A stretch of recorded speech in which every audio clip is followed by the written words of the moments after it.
Mesdames et messieurs, en 68, l'Ordre du pêcheur à cheval de Dunkerque organisait une marche à pied d'une journée. Les années suivantes, cette marche évoluait vers une marche de 4 jours, le succès augmentant d'année en année. Les organisateurs obtenaient en 1972 l'appui du ministère de la Défense nationale. C'est ainsi que depuis 1973, les 4 jours de l'Isère sont organisés par l'armée en collaboration avec l'Ordre du pêcheur à cheval et les autorités de Coxyde, Nieuwpoort, Dixmude, Poperingen et Ypres. Les 4 jours de l'Isère offrent aux amateurs de la marche à pied une prestation sportive dans un esprit de camaraderie à travers une région touristique qui s'est faite une réputation historique durant la Première Guerre mondiale.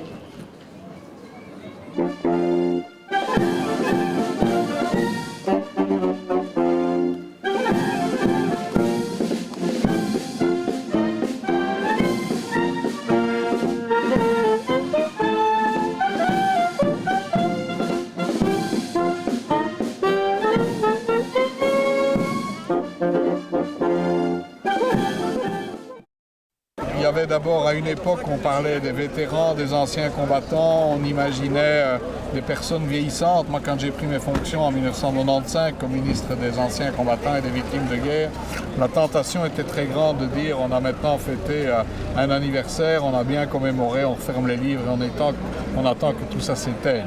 On a adopté une attitude tout à fait différente en disant pas question d'oublier, il faut au contraire voir tout ce qui est comme revendication non satisfaite. Il faut continuer l'œuvre de reconnaissance en quelque sorte, mais il faut surtout veiller au transfert du flambeau. Et puis effectivement, avec aujourd'hui cette mondialisation et cet engagement que nous demandons à nos militaires, mais aussi quelquefois à des civils dans des opérations à l'extérieur, il y aura toujours des vétérans qui auront droit à notre reconnaissance parce qu'ils se battent pour les valeurs de liberté, de solidarité, d'égalité, de fraternité. Et ma conviction, c'est que c'est ça, le véritable combat, c'est la défense de la paix, la défense de la paix partout. L'Institut a pleinement sa place à l'intérieur de la structure de l'État, en quelque sorte.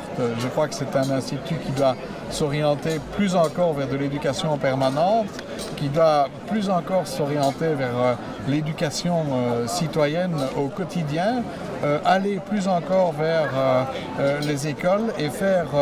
Vous avez créé à un certain moment, trop jeune, Teuong, vous avez créé des pèlerinages. Il y a ce fameux projet du train des 1000 qui est maintenant sur la table. Et je peux dire qu'au niveau du Parlement, j'entends défendre pleinement l'engagement du Parlement à vous soutenir dans cette opération qui est fondamentale pour l'avenir. Je déclare pour ouvert la 39e édition des 4 jours de l'Isère.